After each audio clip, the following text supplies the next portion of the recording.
Пета смена.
Здраво, дали ме слушате?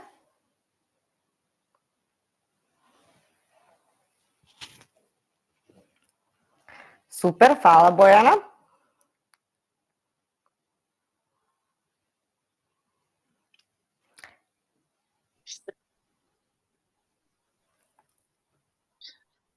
Слушам и јас. Ќе почекам уште една минутка за да се вклучат другите, бидејќи е точно 18 часот, да имаат простор и почнуваме. Јас ќе го споделам мојот екран со вас и вие ќе ја гледате мојата презентација, па од време на време ќе го проверувам четот да видам дали има некои прашања или дали некој нешто има споделено.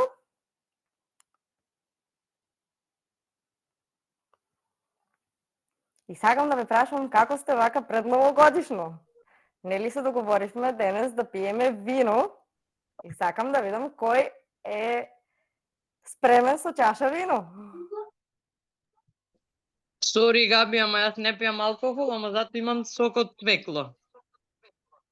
Браво! Доволно!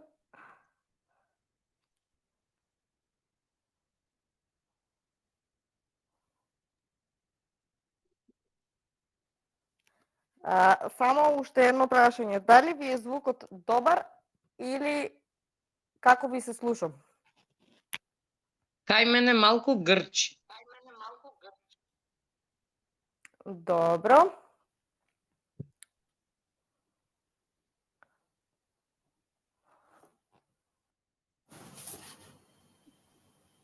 А сега, дали ме слушате сега? Едно, две, три. Подобро е, да. Подобро? Да. Да, подобро е. Во ред. Имам нов микрофон и решив да го тестирам баш денес, баш на вебинарот.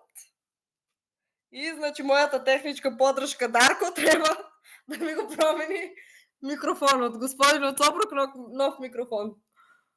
Добро, јас ќе ја пуштам мојата презентација и да почнеме. Добре дојдовте на вебинарот Други луѓе и поставување здрави граници. Јас сум Габриела Боготинов, трансформацијски коуч и коуч за манифестирање.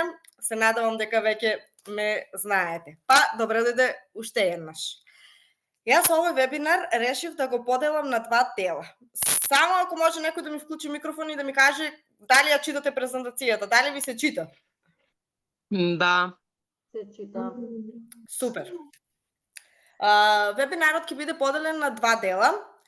Првиот дел ќе биде други луѓе и филтрирање на други луѓе, а вториот дел ќе биде поставување на здрави граници и да научиме што се тоа граници и како конечно да кажеме не, и тоа со мирно срце и со љубов.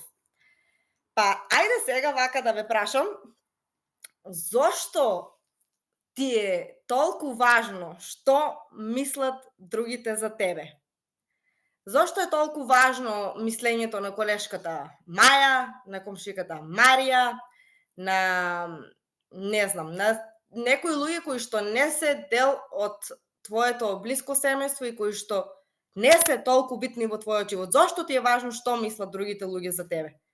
Дали можеби се поврзуваш и идентифицираш со тоа мислење? Можете да ми вклучувате микрофон и да ми одговарате со да, со не, затоа што треба постојано да се враќам кај четот за да читам.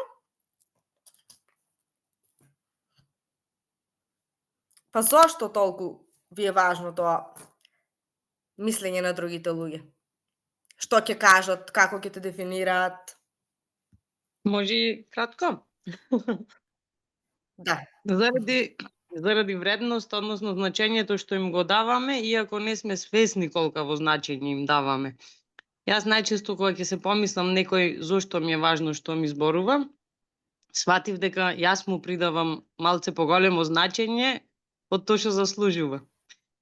Например, можеби не го Точно. сакаш лично, меѓутоа наоѓаш нешто вредно кај него, ти се допаднал на некаков начин или допрел до тебе на некаков начин и веќе ти е тој некаков критериум за нешто.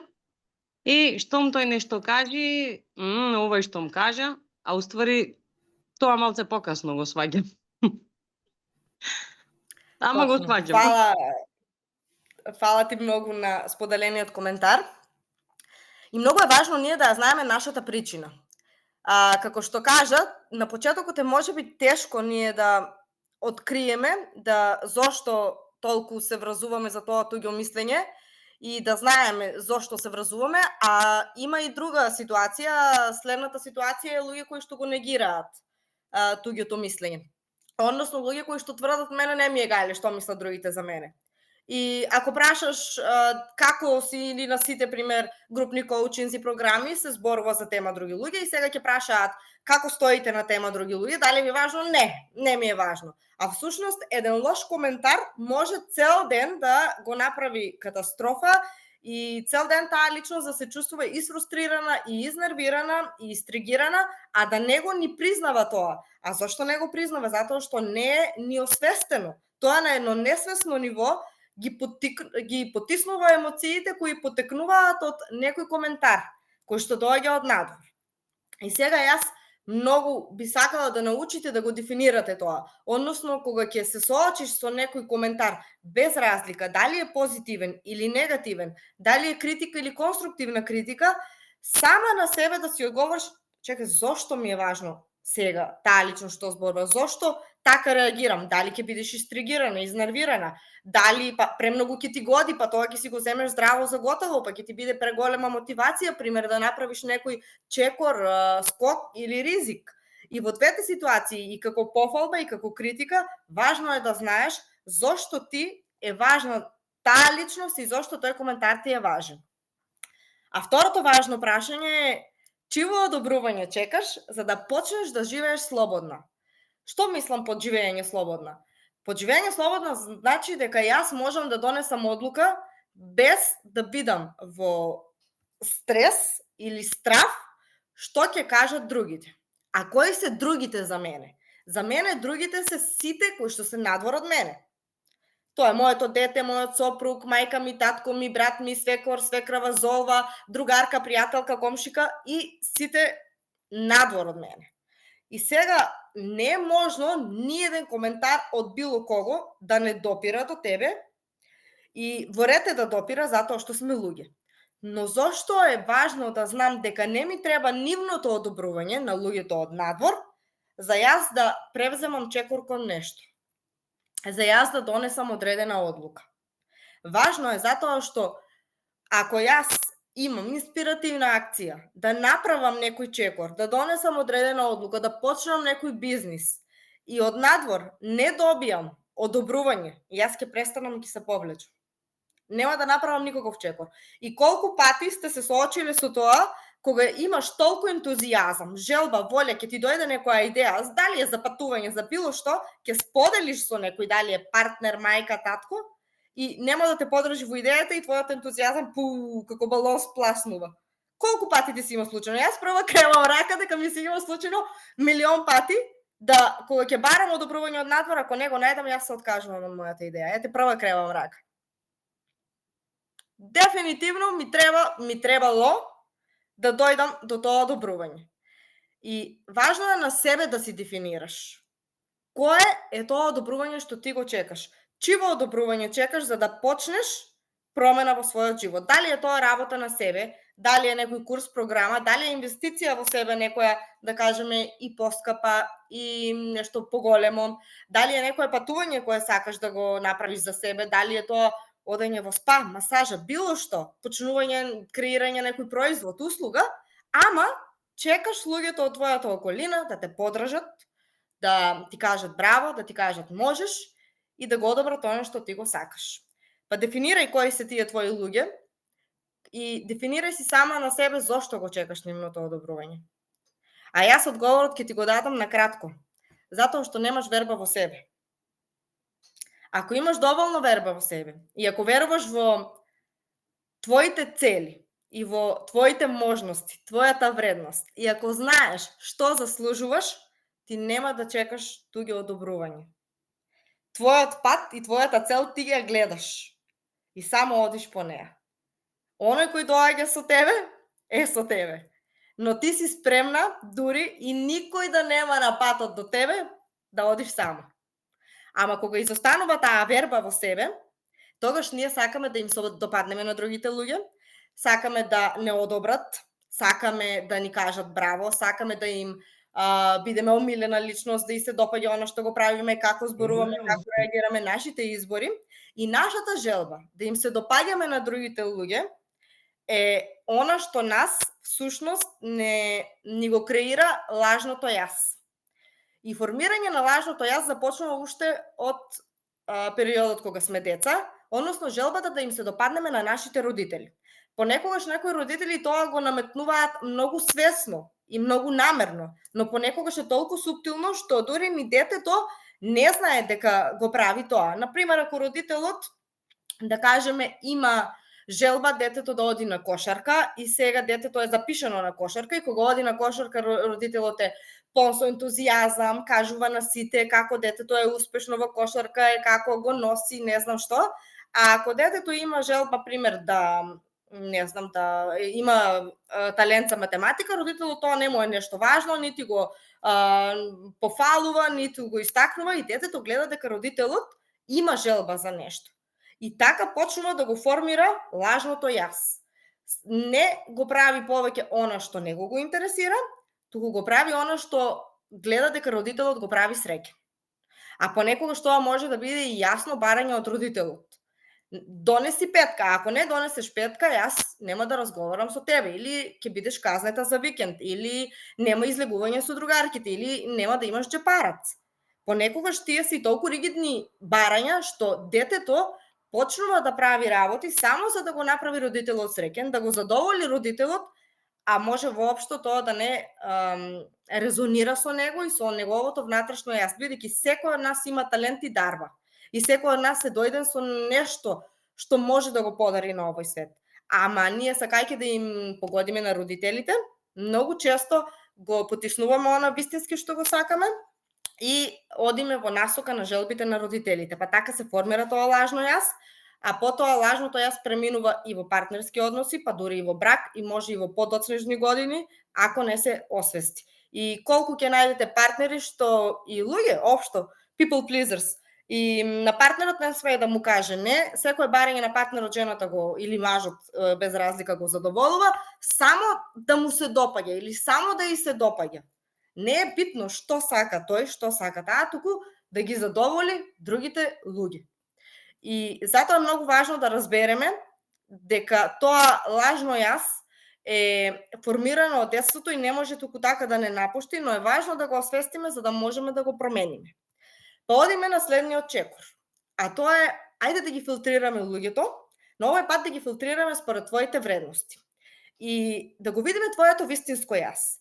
Што всушност ти сакаш, кои се твоите вредности и по што сакаш ти да се водиш во животот. Што сакаш да имаш околу тебе? Какви луѓе сакаш да имаш околу тебе? За какви разговори сакаш да слушаш? Со какви луѓе сакаш да зборуваш? И зошто, ако ги филтрираш луѓето според твоите вредности, ти точно ќе знаеш од кого ќе примаш совет, од кого нема да примаш совет. Дали ќе ти биде важен тој совет или нема да ти биде важен тој совет. И ако мислиш сега дека не е можно да не те допира мислењето на другите луѓе, веднаш ќе ти кажам дека е можно. И јас пред да почнам да го спремам овој вебинар, си мислев као, ајде сега зошто толку се комплицира околу овие други луѓе, кога е толку просто и едноставно да им кажеш не, или едноставно да не ме допира мене, што мене ми е гајле ако некој мисли нешто за мене. Ама ме удри еден шок кога всушност јас се запрашав, чека малку сега, ова е Габи сега. Габи сега не ја допира мислењето на другите луѓе, Габи има филтрирани луѓе кои што ги ценам, почитувам и нивното мислење го слушам и примам. Ама што беше Габи пред 5-6 години? Тоа беше освестување. Габи пред 5-6 години немаше филтрирано никакви луѓе, не знаеше како да се справи со негативната енергија и буквално избувнував, се иритирав и тригирав од секој можен негативен коментар и на тоа враќав исто со негативна енергија и не завршуваше добро ниту за мене, ниту за другата страна, а она што јас останував после тие конструктивни разговори беше во немир. Никогаш не докажував дека сум во право, иако мислев, ама секогаш имав немир и не бев среќна. И затоа, после долго работа на себе и многу и програми и коучеви, јас сега можам да кажам дека ми е доста регулиран односот со другите луѓе, не уважувам било кој и не дозволувам едноставно било кој да ми коментира било што и знам како да трансформирам негативната енергија. Затоа сакам да ти дадам мотивација дека е можно и дека можеш. Затоа прво, ајде сега тефтерот и пенкалото, пишувај. 10 луѓе. Во оваа вежба ќе го скратиме списокот на 10 луѓе кои што се твоите други луѓе. Значи, кои се твоите други луѓе? Мајка, татко, брат, сестра, партнер, свекор, свекрава, комшивка, шеф на работа. Запиши 10, скрати го списокот за да можеме да ја направиме вежбата малку побрзо, а после овој вебинар ти ќе си добиеш снимка и ќе си добиеш и оваа презентација, па ќе можеш да си направиш со сите твои други луѓе. Ама сега, напиши 10 луѓе, ќе ти дадам минутка-две, 10 луѓе кои што се твоите други луѓе и со чие што мислење ти секојдневно се соочуваш. Чие што мислење секојдневно тебе те иритира, тригира и колку и да работиш на себе, мислиш дека е невозможно да се носиш со тие критики, негативни коментари, совети непрашани луѓе кои што си делат, нели, постојано. И затоа сега е моментот да ги изнесеш на еден лист хартија. Напиши 10 од нив, верувам дека ова брзо ќе ти оди, затоа што ние секојдневно околу нас имаме барем во еден ден 10 луѓе и не мора да бидат луѓе кои што ги гледаш во живо, тоа може да бидат и луѓе кои што ќе ти се јават на телефон, ги слушаш на камера, но сепак ти предизвикуваат некаква емоција. И во тие други луѓе ќе те замолам да оставиш место и за луѓе кои што те мотивираат. Напиши некој твој идол, некој кој што те мотивира, инспирира, може тој да лично што не ја познаваш, на пример во мојот список е има Ана Бучевиќ. Запиши некој кој што сепак има позитивно влијание врз тебе.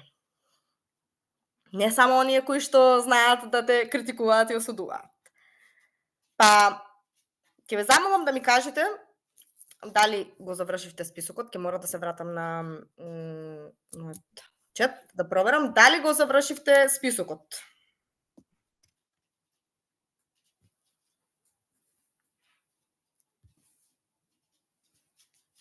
Може да ми пишувате во чат, да, не, Доволно е со да и не. Дали ги дефиниравте вашите други луѓе? Ќе ве замолам да пишувате и не е ова само така, нели, да ви најдам работа, фала Севги, да запишувате, туку едноставно ако сакате од овој вебинар да си одите со конкретно знаење, потребно е да ги направиме вежбите во писмена форма. Сега, од тие твои 10 луѓе, запиши на следната страна или до нив кои се вистински важни за тебе. Значи, на тебе може да ти дадат било каков коментар, било кој, и комшивка, и шеф, и било кој. Ама од тие 10, кои се вистински важни за тебе? Издвој ги само до нив вистински важни, битни луѓе кои што ти ги сакаш, ги почитуваш, ги уважуваш и чие што мислење на вистина треба да ти биде важно. До нив напиши ги. Списокот може да ти се преполови. Не се разочарувај од тоа. Тоа е супер. Само да знаеме каде сме.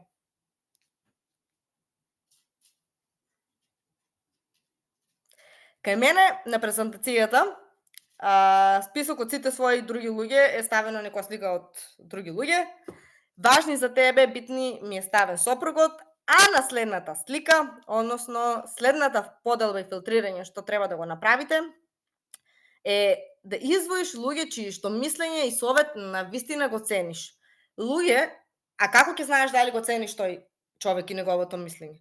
Па ако некој живее живот, како што јас би посакала да живеам, ако некој го одел патот кој што јас сакам да го одам, ако некој успеал во работи кои што за мене се битни, ако некој се едуцира, работи на себе, гледам дека можам да разговарам на разни теми со него, дека не сум ограничена, дека не морам да спуштам ниво за да имаме тема на разговор. Мене такви луѓе ме мотивираат и инспирираат. И нормално нивното мислење ќе го ценам. Нивниот совет ќе го ценам и вреднувам.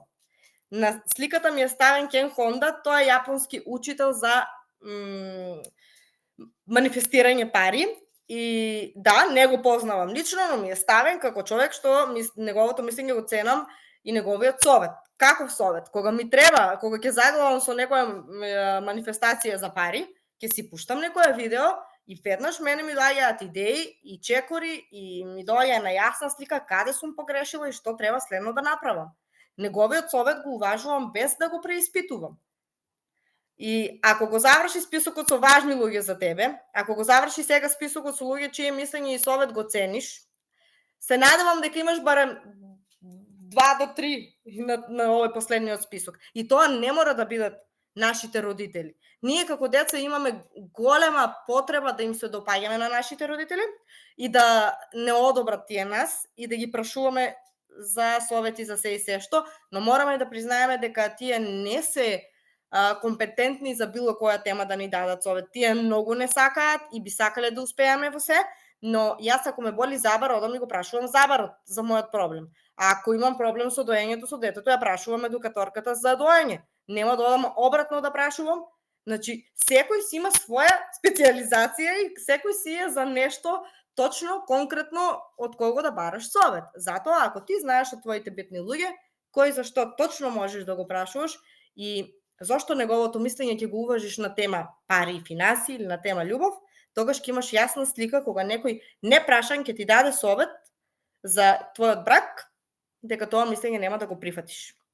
А како ќе дојдеме до следните слайдови? Филтрирање според нивото на свест на другата личност. Класифицирај по важни теми од животот. Кај мене овде хоризонтално се наведени татко ми, мајка ми, брат, сестра, немам сестра, ама за да ја потполам табелата, за да ви биде на сите по-опиплива, колешка, другарка, партнер, ментор, идол. А во вертикала се оние 4 најважни теми во животот. Овде би го додала и здравје, ама ете вака за да ја направам пократка табелата. Имаме љубов и брак, работа, кариера, пари, финансиска состојба и самодоверба. Што сакам да ти покажам со оваа табела, само секунда да се напијам вода. Сакам да ти покажам дека татко ми, например, и мајка ми, ако сметам, сите овие примери ги карикирам, не кажувам лични примери во сега. Ако ги сметам татко ми и мајка ми дека имаат совршен брак и јас многу би сакала да имам исти брак како нив еден ден, тогаш јас за сите љубовни проблеми, за некои ситуации во бракот, ќе одам и ќе разговарам со татко ми и мајка ми. Ама, за таа тема нема да ја прашам колешката на работа, која што, например, 5 пати во 10 години брак се разведува со мажот и никако да се разведе. Брат ми, например, ако успеал во неговата работа, кариера, створил бизнис, нешто се занимава слично со моето, што може неговото мислење да мене ме потикне да бидам автентична своја и да креирам, тогаш ќе одам и ќе разговарам со него на таа тема.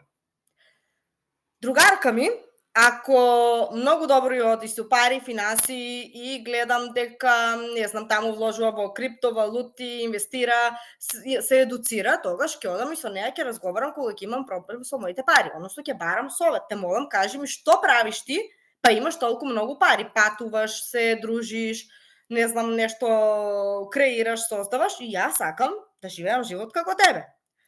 Партнерот мој исто така, ако гледам дека се едуцира на тие теми, редовно си заштедува плата, си инвестира, си креира, си создава, јас ќе разговарам со него на тема пари и финанси. Но можеби нема да го прашам на тема самодоверба, ако мојот партнер нема самодоверба.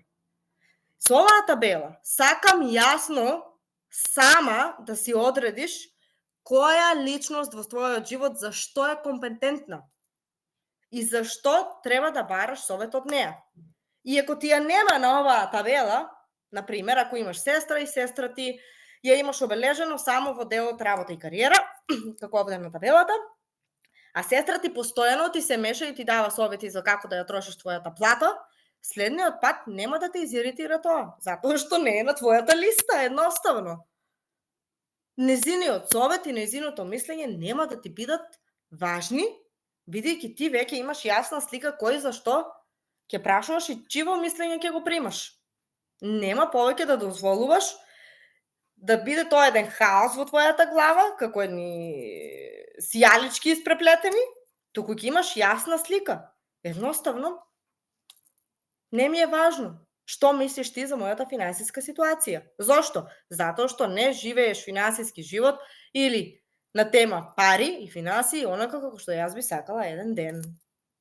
Дали со оваа табела, барем малку, добивате јасна слика што се примате и што се треба да изфилтрирате? Или вклучите микрофон, или може да ми напишете во четот и јас ќе се вратам сега да прочитам.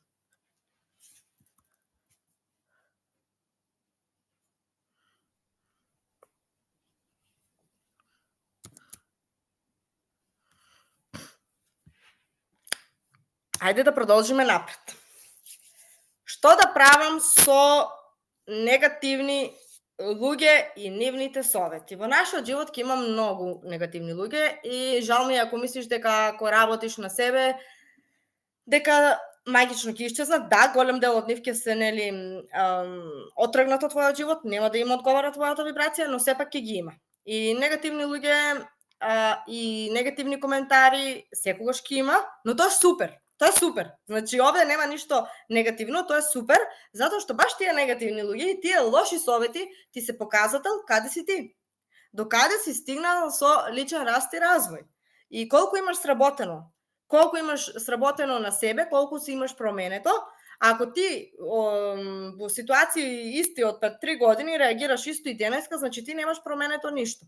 А ако ги немаш тие негативни луѓе, тие негативни совети и коментари, ти нема да имаш тест, исто како во школа што имаме тест за проверка на знаење, и вака нема да имаш ти увид во тоа каде си. Па така кога следен пат некој ќе ти даде негативен совет или коментар, супер, израдувај се и време е да изреагираш малку поразлично, односно тоа да не те тригира и иритира. Што можеме да направиме со тие негативни луѓе? Можеме да работиме на себе. Прво и основно и секогаш важно, поидуваме од себе, работа на себе. Значи, никогаш нас не допира туѓото мислење поради личноста или поради мислењето, туку не допира поради некој наш тригер. Или некоја наша его состојба, или поради некоја траума поврзана, односно мозокот има банка на информации, па така си пребарува и кога ќе најде нешто слично во минатото кое што ти предизвикало негативна емоција, ќе го ископа и денес таков сличен коментар пак ќе ти прави да се чувствуваш негативно. Тоа значи дека не живееш во сегашен момент и дека реагираш импулсивно. Зошто со работа на себе ќе научиш да ја трансформираш енергијата? Што значи да ја трансформирам таа енергија? Значи дека некој може да биде негативен и секој има право на свој избор, но значи дека јас нема да го примам тоа негативно. И ако некој ми каже, ау, колку ти е јак парфемот, зошто си ставила таков парфем, јас ќе му кажам благодарам. Мене ми се допаѓа. Наместо да кажам, ај гледај си ја твојата работа, кој те праша тебе за совет? И што сега само ми кажеш, секогаш ми наоѓаш критика или мана или не знам што. Ништо не постигнува. Ајде да ја трансформирам таа енергија. Некој ми подава топка и јас само се потргнувам и не ја фаќам. Каде оди? Исчезнува. Ама ако стојам во место ќе ме погоди или ќе ја фатам со раце и пак таа негативна енергија доаѓа до мене. Па ајде да ја трансформирам. И како се прави тоа? Се вежба. Многу едноставно. Само чекам да ми дојде некој негативен, да ми даде некој негативен совет или коментар и јас да почнам да се калибрирам и да му одговорам соодветно според тоа што јас сакам да бидам. Не соодветно на неговата вибрација. Значи ми доаѓа некој негативен. Јас сум тука со вибрација. Не сме меч. Или јас се спуштам на негово ниво, па ние сме меч, или треба него да го качам на моја вибрација. Е сега, ако тој не доаѓа кај мене, а ми дава негативна критика и јас исто му враќам со негативна критика, што правам? Се спуштам кај него.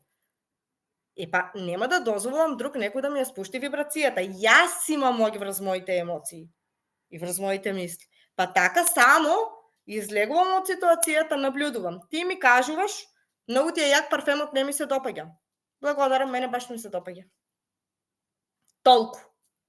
Ако продолжиш со конверзација и му враќаш негативно, не ја трансформираш енергијата, ја примаш како таква и ја враќаш како таква. Заштити го својот мир, не мора да си во право. Зошто е важно ова? Па многу е важно затоа што ако научиш да бидеш во мир, а да не бидеш во право, ќе живееш во мир. А се додека се докажуваш на другите луѓе дека ти си во право, нема да живееш во мир. Па изборот е твој. Во следна негативна ситуација, коментар или совет, што бираш? Да си во мир или да си во право? Не се докажувај, не се оправдувај и не се брани. Ако имаш одреден став на одредена тема и другите луѓе, некој од надвор, ти кажува дека погрешно мислиш. Например, многу луѓе ми имаат кажано дека каква мајка сум јас, зошто моето дете не јаде шеќери, детето нема ни 2 години. Па како тоа не јаде благо, па како живееме без телевизор, па луда ли сум јас заради едно дете да живеам без телевизор, па зошто да не гледа цртан филм? Сите деца гледале цртан филм и тој бил дете. И што треба јас да правам со такви коментари постојано, како мајка си ти? Значи јас кажувам дека јас и мојот сопруг имаме одлучено детето да не гледа телевизија и дека тоа му штети на развојот, а исто така и за благо. И дека јас имам 101 причина зашто да не јаде благо, а ако другата страна има една причина зашто да му дадам разумна, нека ја сподели со мене.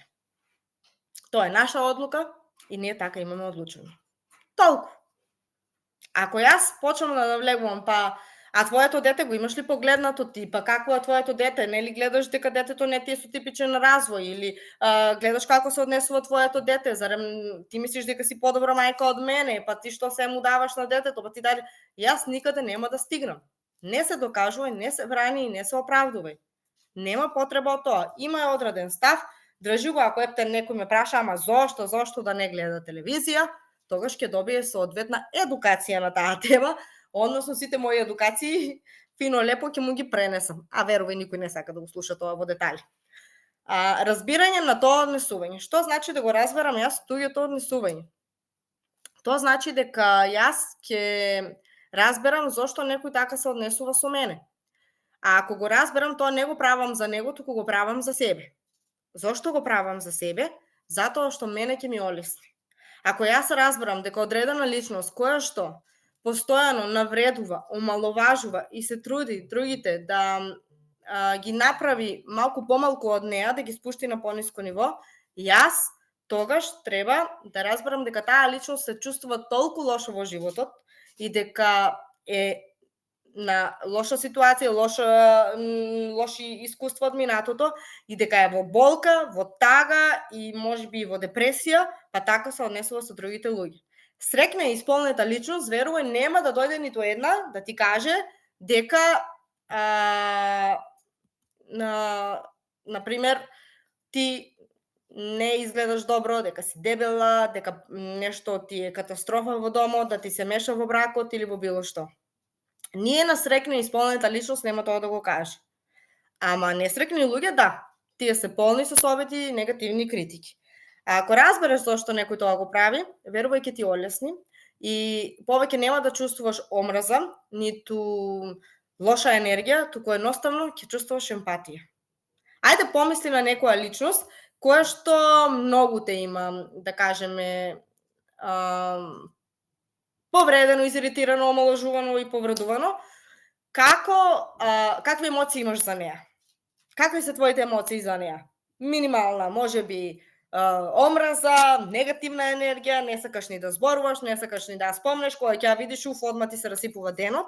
Ајде пробај да ја сожалиш таа личност. Леле, кој знае во колкава болка е, кој знае колку е тажна, колку е несрекна во животот. Па зошто така се однесува? Верувам дека и не за неј е лесно. Пробај да стигнеш до емоција на емпатија и сама ќе се увериш во тоа колку ќе ти се промени твоето ниво на енергија. Емпатија е малку повисоко од омраза, малку повеќе. Разбери од каде потекнало тој коментар или совет, и бидејќи само несреќни и незадоволни луѓе може да те навратат, омалажуваат со намера. Значи, постојат и луѓе кои што несвесно може да повредат некој друг, исто така, ако се од позиција на жртва, тебе ти е лесно, а мене многу ми е тешко. Тебе ти е лесно со детето, а мене ми е многу тешко. Ти имаш помош, не знам, од партнерот, мене партнерот не ми помага. Ти имаш успеано во кариерата, тебе ти е лесно затоа што ти имаш 28 години, јас сум 32. Јас не можам да успеам. Ти вежбаш затоа што детето ти е мирно. Моето не е. Колку пати имаш слушнато таков коментар? Ајде да го проверам четот. Колку пати имаш слушнато коментар од типот тебе ти е лесно? И колку те иритира тоа? Колку те иритира да го слушаш коментарот тебе ти е лесно? Пиши ми во чет, кај четот сум, читам. И што мислиш дека другите луѓе сакаат да ти кажат тоа? Тебе ти е лесно, мене многу ми е тешко.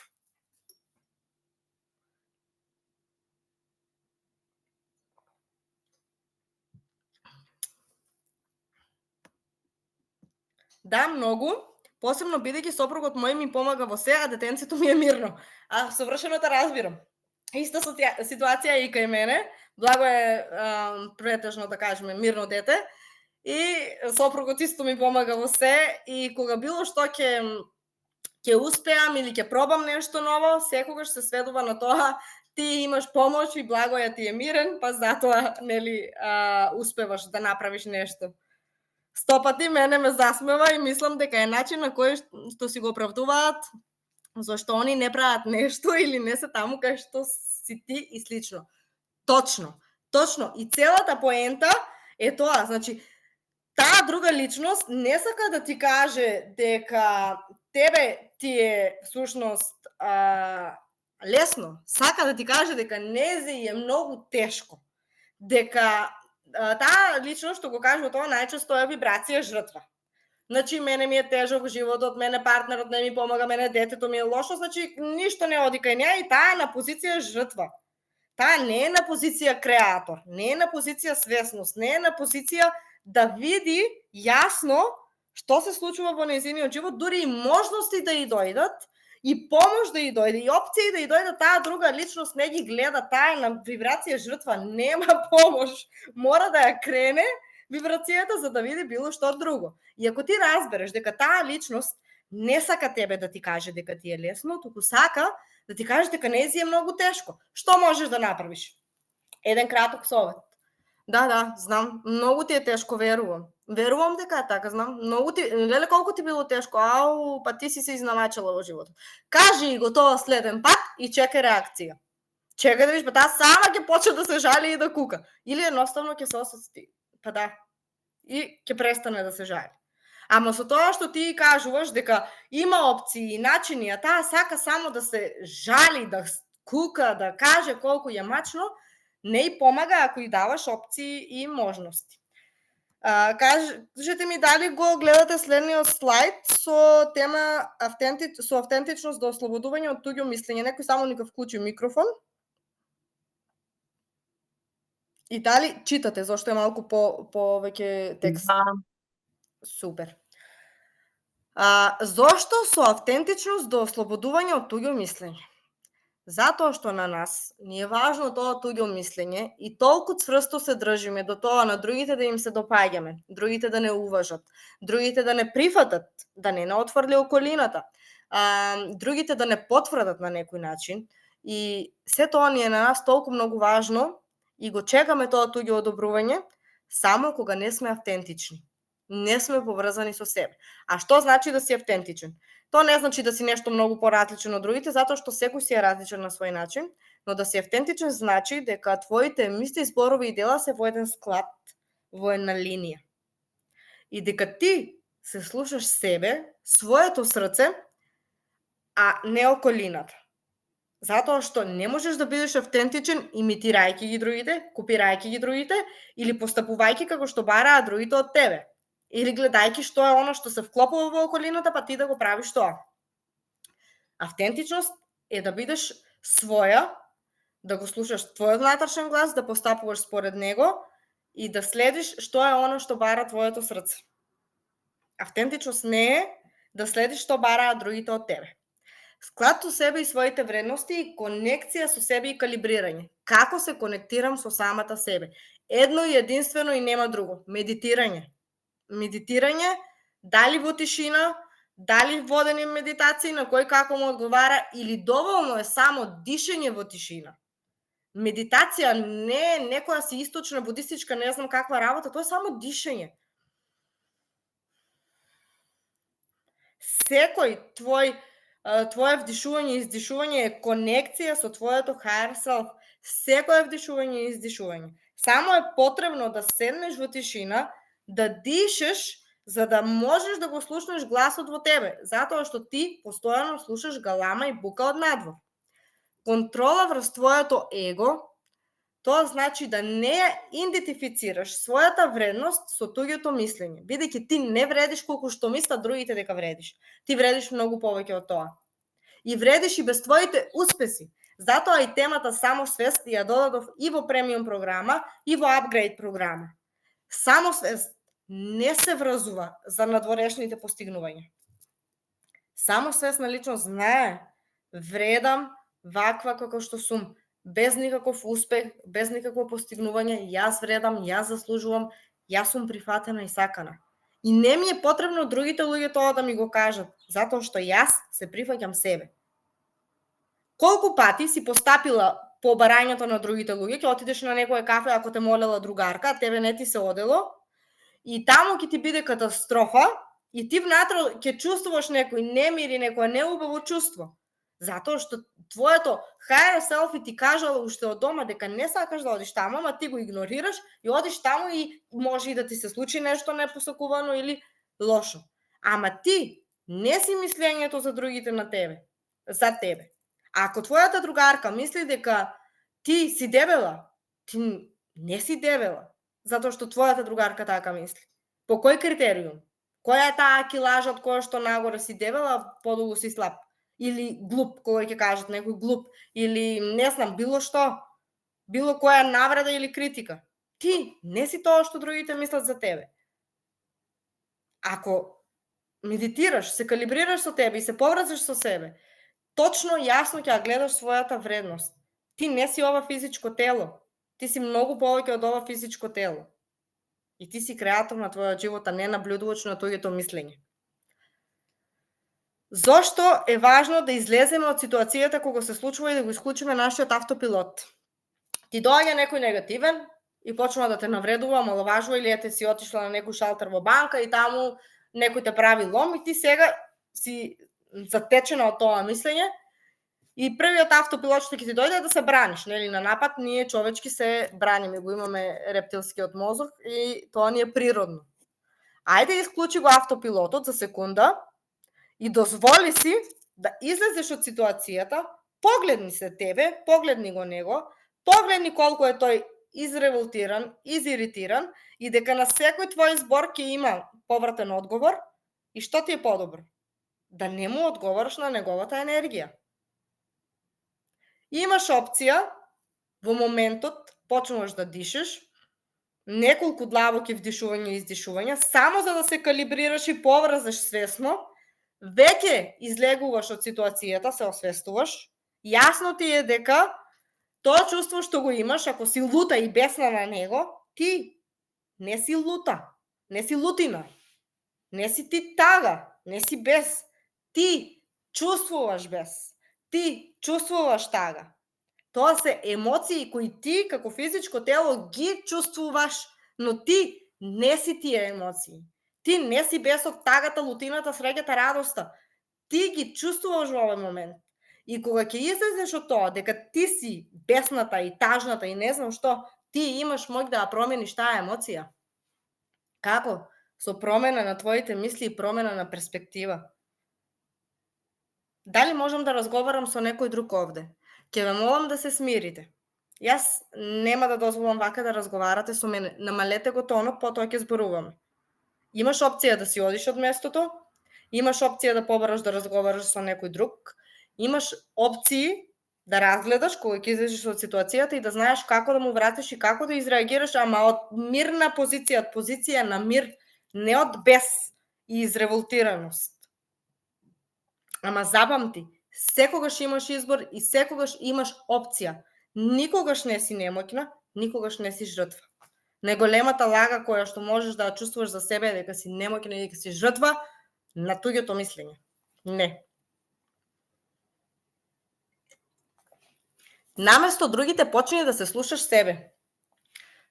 Едукација може да ти помогне многу да оформиш свое мислење на разни теми и да не ти биде важно мислењето на другите луѓе. Дали ми е мене важно што ми кажуваат за baby led weaning? И колку ми кажуваат дека детето прави лом и како тоа ќе правило лом и зошто така да се храни или не знам што, не. Во мајчинството сум најмногу осудувана и критикувана. Зошто не ми е важно? Бидејќи сите истражувања покажуваат дека најдобро нешто што можеш да го направиш за своето дете од оваа позиција сега е baby led weaning. Затоа што ќе му помогнеш многу во растот и во развојот. Иако јас имам слушано предавање, едукации, имам ментор, имам 300 чуда на таа тема, и сега ќе ми дојде мојата комшивка и ќе ми каже тоа се глупости. Треба да му даваш каш. Дали ќе ми е битно? Не. Дали ќе ми е битно ако неговата едукаторка каже не е спремен, Благоја? Јас мислам дека твоето дете не е спремно да јаде по овој момент, треба да почекаш. Дај ќе ми биде битно. Тоа е личност која што е едуцирана. Незиното мислење ми е важно. Ама дали ми е важно што мисли комшивката или тетка ми, на мајка ми или не знам кој, не ми е.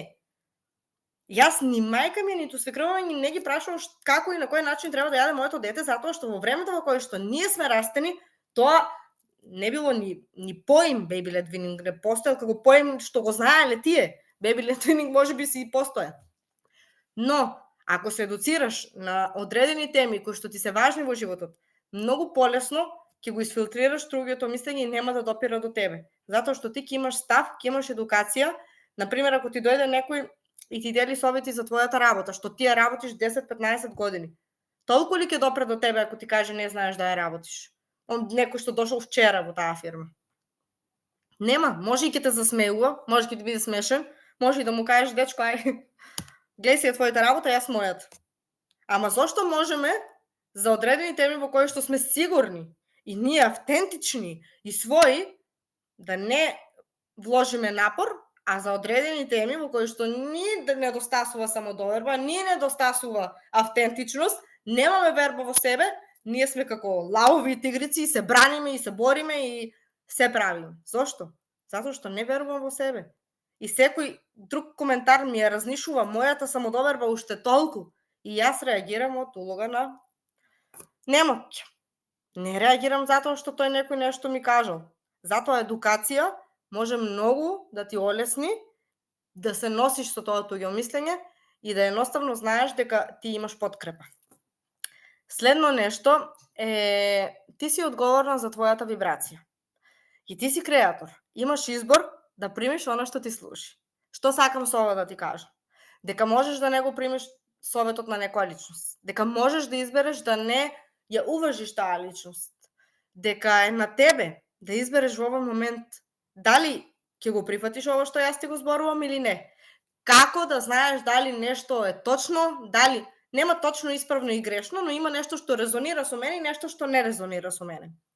Па секое учење е точно, секоја наука е точна ако резонира со тебе. Како да знаеш дали нешто резонира со тебе? Следи ја твојата емоција во овој момент. Како се чувствуваш кога јас ќе ти кажам дека ти вредиш, ти заслужуваш, ти си храбра, автентична и своја и ти си креатор на твојот живот. И туѓото мислење за тебе е само туѓо мислење. Односно, тие се изборуваат од нивна позиција, па коментираат за себе. Дека тоа нема врска со тебе. Дека моќта да го креираш твојот живот е во тебе, не е во другите луѓе. Како се чувствуваш? Само следи ги своите емоции. А како ќе се чувствуваш ако ти кажам многу е важно што мислат другите за тебе. Тоа тебе те дефинира. А ово тоа е многу важно да знаеш дека цело мало тебе ќе те оговара ако нешто погрешно направиш. Па ти не можеш утре, нели, да се омажиш. Па зошто изгледаш така? Па зошто си истетовирана? Тоа е друга тема. А зошто имаш толку видливи тетоважи? Па ти си девојче, па ти не треба да имаш такви работи. Па пирс, каков пирс ти имаш? И такви коментари колку ќе допираат до тебе ако ти внатре во себе се носиш со тоа. Тоа си ти и тоа резонира со тебе. И тоа одговара на твоите вредности. Дефинира ги твоите вредности. Мои вредности по кои што сега живеам, и многу ми е важно за било што во животот е слобода, флексибилност, флоу, една леснотија и јас се бирам по тие вредности. Дали мојата работа ми дозволува слобода и флексибилност? Да. Дали вежбањето онлайн од дома ми дозволува слобода и флексибилност? Да. Ќе го прифатам. Дали некој ако ми понуди нешто и ме ограничува и временски, и не знам, и финансиски, и било како, јас ќе го прифатам. Не, зошто? Не одговара, не е меч со моите вредности. Па затоа бирај според твоите вредности. Постави ги тие критериуми и да знаеш дека имаш избор. Да го примиш тоа туѓо мислење исто како подарок и можеш и да го одбиеш. Со автентичност до ослободување од туѓо мислење значи и дека полека ние доаѓаме и до туѓото мислење за нашите идеи или така наречена подршка. Ајде сега едно кратко прашање, исто ќе ми одговорите со да и не. Дали сметаш дека поддршката од твоите најблиски ти е клучна и пресудна за успех?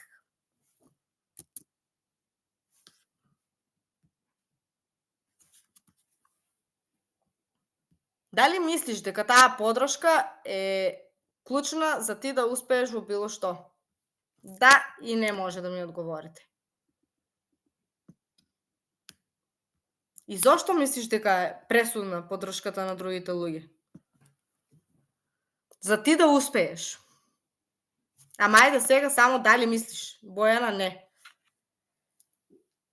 Дефинитивно не.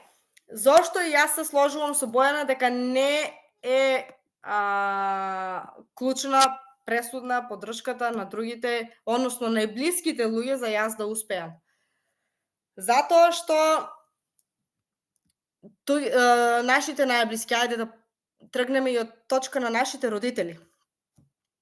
Нашите родители може да ни даваат совети од нивната гледна точка и од нивната перспектива. Луѓето најчесто мислат дека ако не добијат поддршка, јас имав клиентка која што ми кажа дека има спремно се за бизнис, буквално има најдено доставувачи, добавувачи, испраќачи, се има најдено, материјали, кој да ја води финансии, ама не го почнува бизнисот. И јас ја прашав што чекаш. Ми кажа партнерот не ме поддржува. Па? Треба ли да чекам негово одобрување да каже да ме поддржи, односно да поверува во мене за јас да почнам. Јас кога почнував со оваа професија, никој не ме поддржуваше. Дали ми беше важно? Не.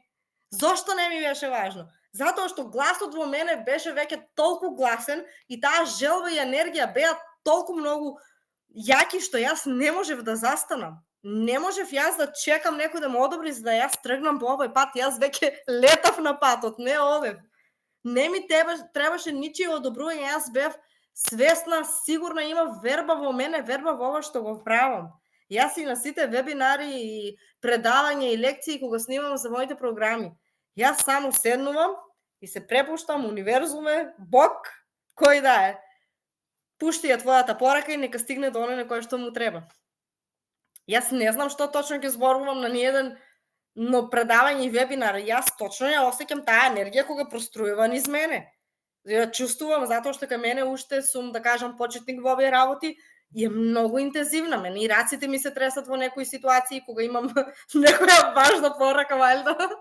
Не знам, ама стварно интензивно ја чувствувам, нели, мојата енергија и баш мојата менторка ми вели, ти чувствуваш кога си канал. Значи, порака преку тебе се пренесува до другите. Ти тоа го чувствуваш затоа што твојот нервен систем се уште не е навикнат на тие работи. И сега јас уште се учам да ја контролирам таа и емоција и енергија и се што ми доаѓа, нели, да пренесам.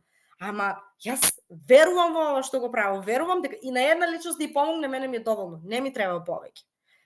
И затоа дефинитивно не ти треба подршка од другите луѓе за ти да успееш во нешто, ти треба верба во себе. Не ти треба верба од другите. Ти треба само ти да веруваш во себе, ти да бидеш твоја подршка и да, важно е да се опкружиш со луѓе кои што те поддржуваат. А мене, кој ме поддржуваше? Кристина, која што ми беше менторка, Маја, која што ми беше менторка, Кате, која што ми е менторка, и сега Ивана Кузмановиќ, и жените таму на таа програма кои што се ми буст неверојатен, жените сега од моите програми кои што ќе кажат колку и помогнало нешто, колку променили, мене сега тоа ми е, да кажеме, некој буст. Ама мотивација и инспирација јас се уште наоѓам во себе и во ова чувство што го имам внатре. За се. И ти не си твојата тага, ти само се чувствуваш тажно. Престани да се идентифицираш со се од надвор. Ти не си твоите емоции, ти си водена од твоето higher self, твоето више јас, и само кога си во склад со себе и кога чувствуваш мир и хармонија, како да знаеш дека си во склад со себе? Кога чувствуваш мир и хармонија. Ако чувствуваш немир, тага, болка, сите тие негативни емоции, твоето више јас ти кажува се оддалечуваш. Не си во склад со себе. И ако си во склад со себе, ако го слушаш твоето higher self, не ти треба ничие одобрување. Кога немаш верба во себе, бараш поддршка од надвор. Ајде сега одиме на прашањата и ќе го направиме дарувањето сега. Ајде да ве видам дали имате прашања.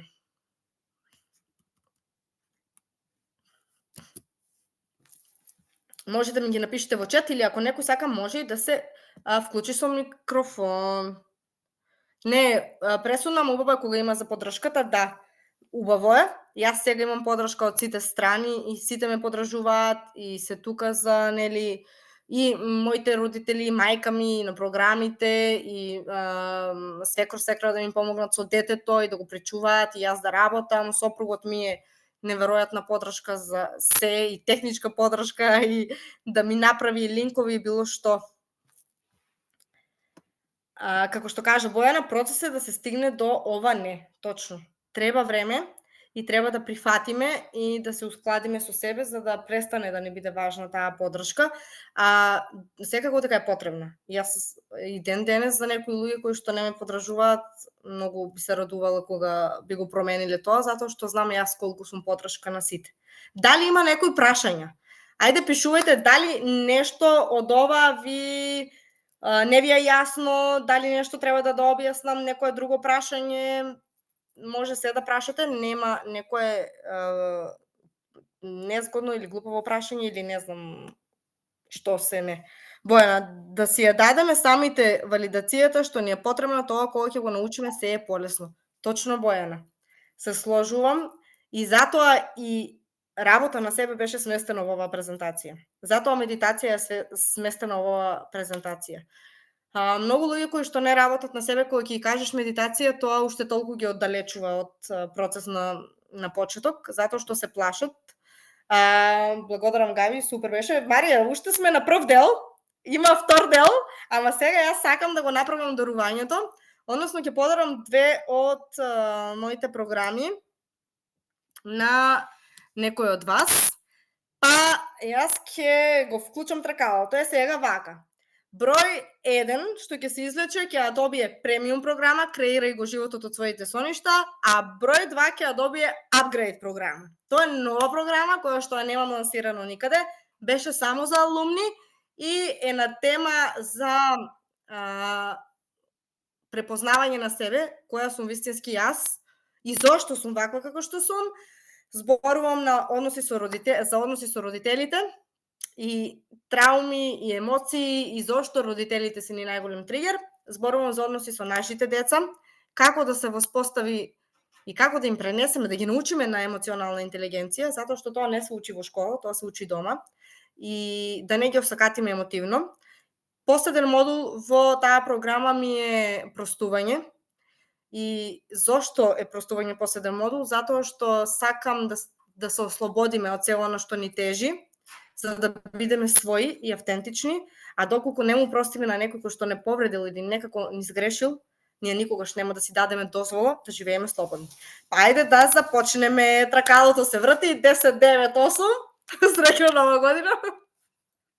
Јас можам да се напијам винце. И Пашовска Наташа е добитник на премиум програма, честитки, и Маца Тинче, не знам кој е тоа, но по имејлот ќе си знаете, ја добива апгрейд програма. Број 2 апгрейд, број 1 ја добива премиум програма. Ви честитам од срце и баш ви се радувам што ќе ми се придружите во моите програми.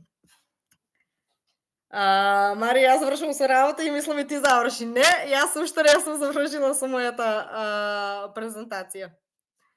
Имаме уште малку. Гледам дека нема прашања, па јас ќе продолжам во интерес на времето, за да не трае овој вебинар 3 часа.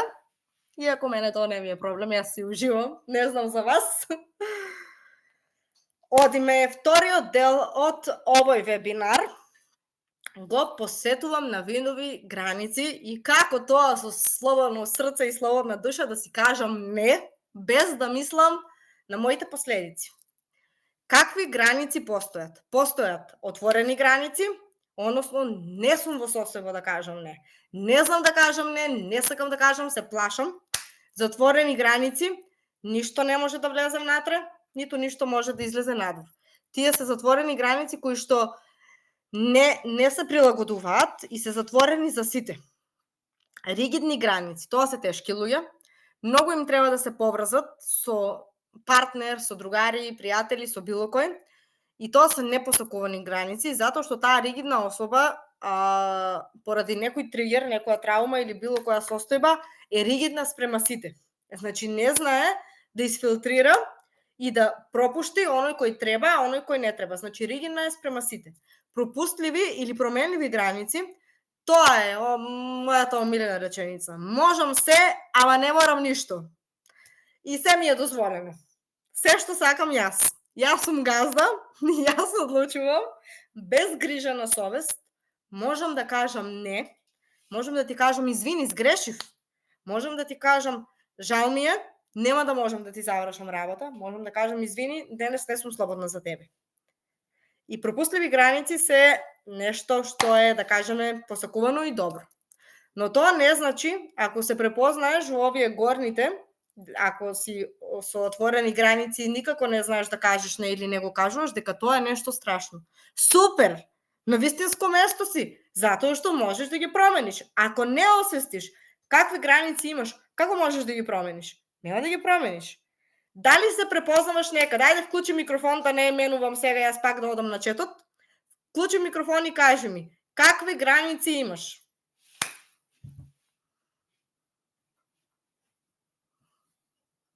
Дали си ги препознаваш?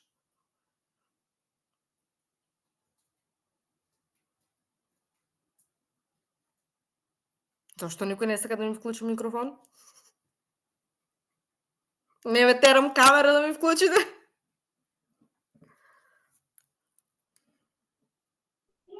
Габи, не е проблем камерата, мислам дека сите по дома со луѓе и галама. Тоа е супер. Според мене, за мојот случај, мислам дека веќе низ работа на себе размислувам и гледам што ќе ме добре и дали ќе ме добре. Се осеќам дека јас одлучувам, иако не секогаш успевам. Ајде, Не знам по која би се ставила од оваа поделба. Па тогаш си во пропустливи. Затоа што ги менуваш твоите граници во зависност од околината. Значи можеш се, ама не мораш ништо и дозволено ти е да менуваш. И јас барем така те класифицирав. И јас така мислам, да. Да. И да не сака некој друг да ми сподели, важно ми е сами да си определите во кои граници спаѓате, какви граници имате, дали знаете да ги промените границите и во однос на тоа дали се работи за партнер или за твојот родител или за некоја нападна колешка, да поставиш разна граница до каде може да се оди, или дозволуваш било што на било кој, независно дали ти е важна, неважна личност и секогаш кажуваш да. Ако никој не може да сподели, ќе ми биде мило ако сами си разјасните на себе каде припаѓате, а ако ви треба помош околу тоа, може дополнително после овој вебинар да ми пишете за да одредиме. Како да научиш да кажеш не? Зошто кажуваш да секогаш или најчесто? Имав едно такво прашање во некоја од програмите. Секогаш кажувам да и многу ми е тешко да кажам не. Што да правам? На некоја колешка на работа која што постојано бара да останеш еден час за неа, ти постојано и кажуваш да. А кога тебе ти треба нешто, таа никогаш не ти помага. И зошто ти го кажуваш тоа да? Затоа што се плашиш дека ќе те отфрли? Затоа што се плашиш дека утре ќе те озборува низ фирмата? Затоа што се плашиш дека нема да ти биде пријателка повеќе? А зошто ти треба таква пријателка тебе? Која што ти искористува и не е битно дека ти се чувствуваш вака или така. Туку те искористува. Зошто ти треба таква пријателка? Ако ја ставиш твојата вредност на вага, ќе знаеш дека вредиш и ти исто како неа. Сите исто вредиме. Сите исто заслужуваме. И па тогаш ќе ти биде јасно дека твоите граници треба да се променат. И пак појди си од себе, нема друго, секогаш завршуваме кај себе и тргнуваме од себе и завршуваме кај себе. Тоа нема врска со другите луѓе и нивните барања. Тоа има врска со тебе и твоите очекувања, твоите стравови дека ќе бидеш отфрлена, неприфатена и желбата да им се допаднеш на другите луѓе. Секое твое некажување не е поврзано или со твоите стравови, или желбата да им се допаднеш на другите луѓе, или твоите очекувања и тоа има секогаш врска со тебе. Но не се критикувај и осудувај ако постојано кажуваш не. Ова е добар старт да го промениш тоа. И сакам да ти кажам дека тоа може да биде и траума која потекнува твоето детство и не е лесно да се промени, но е возможно. Се е возможно. И затоа следен пат кога ќе добиеш прашање да направиш нешто за некого, да позајмиш пари или да останеш до покасно на работа, прво запрашај се како се чувствувам сега кога таа личност ми бара услуга. Дали е тоа пријатна емоција? Дали ми е непријатно, нелагодно, нешто ме стега, ме мачи, ме боцка, не знам што, како се чувствувам во моментот. А потоа запрашај се, како ќе се чувствувам ако кажам не? Нема да останам за тебе еден час. Шефот те прашува да останеш пак прекувремено. Не денес нема да можам. Како ќе се чувствуваш ако го кажеш не? А како ќе се чувствуваш ако кажеш да? Јас сум сигурна дека си свесна дека ако кажеш не, ќе си отидеш дома ослободена, можеби ќе имаш грижа на совест за прв пат, вториот ќе ти биде полесно. А како ќе се чувствуваш ако кажеш да? Ти длабоко во себе знаеш дека ти искористуваат, длабоко во себе знаеш дека на себе си кажуваш не секогаш кога на некој друг ќе му кажеш да, и длабоко во себе знаеш дека таа одлука ти е погрешна. Но сепак го правиш тоа за да им се допаднеш на другите, да те одобрат или се плашиш од твојата консеквенца. Од последицата. Ако му кажам не на шефот да не ме избрака од работа, па ако те избрака што? Ти вредиш и без таа работа. Да, можеш да си ги платиш сметките и без таа работа и да најдеш друга работа. Ако одиш од позиција на мир, ако одиш од позиција на страв, да, ќе ти избракаат и нема да најдеш друга работа во скоро време и ќе креираш од твојот страв. Ти си креатор, а креаторот креира со мислите и емоциите. Па така, опушти се, и дозволи да бидеш во мир и склад со себе. Како ќе се чувствувам ако кажам да и како ќе се чувствувам ако кажам не? И кои верувања тука се кријат позади таа емоција? Секогаш има позадина, никогаш не гледај во едно нешто, секогаш гледај позади него. Размисли, наведи си и напиши си за тебе. Не мораш да споделиш со мене. Ама наведи како ти би се чувствувала кога... Ајде, земи си некој пример кој што те мачи и измачува и на некоја личност која што ти е тешко да кажеш не. Земи ја таа личност за пример. И како би се чувствувала ако и кажеш не следниот пат? А како ако и кажеш да? Односно ти знаеш како се чувствуваш кога секогаш кажуваш да. Примери за практикување. Ајде да почнеме од оние кои што им е тешко да кажат не. Ова е за вас. Припремај си џокер во ракавот.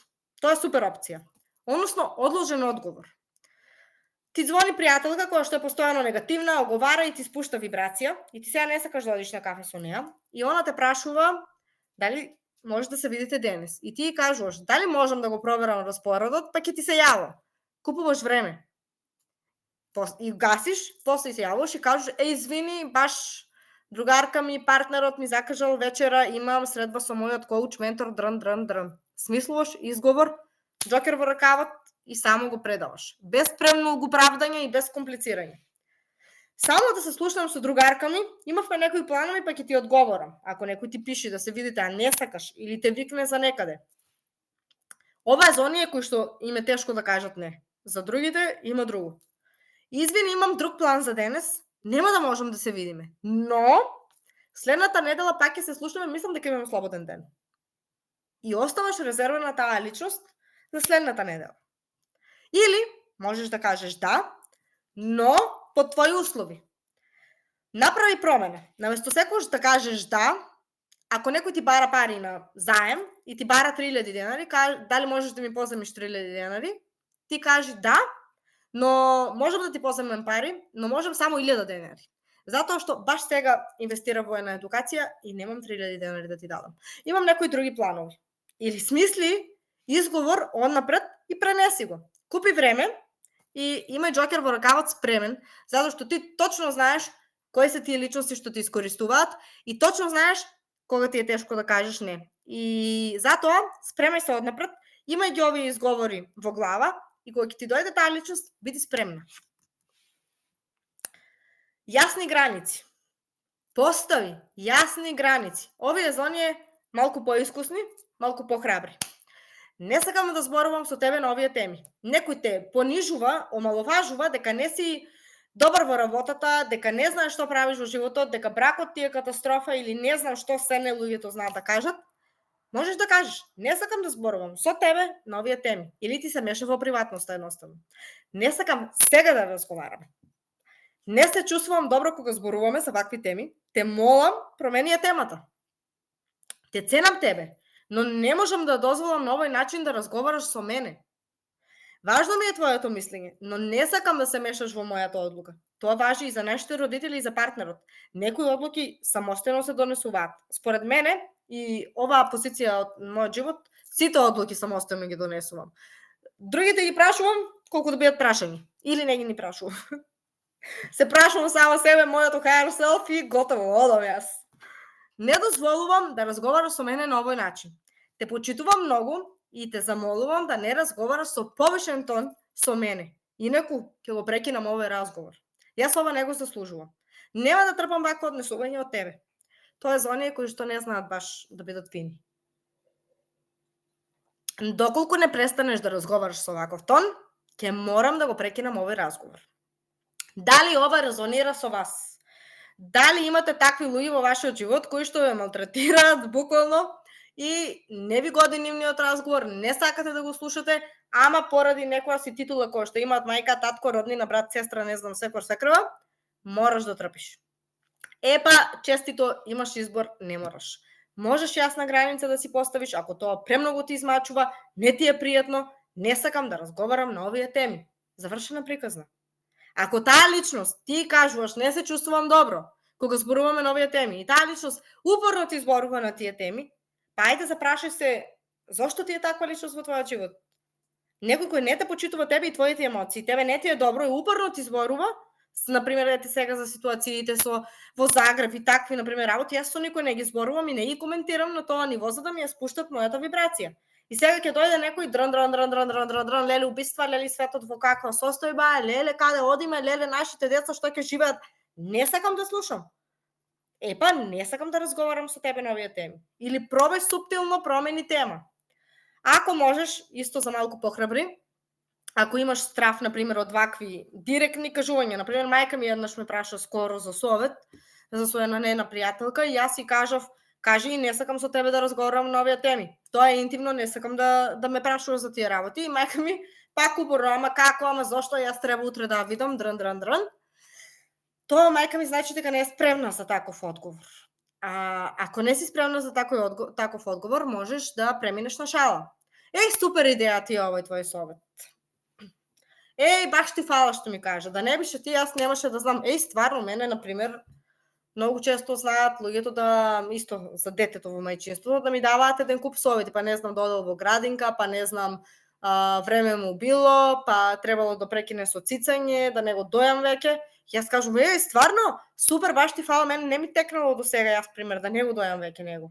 Еј, фала што ми кажа, ќе престанеме ние, фала ти.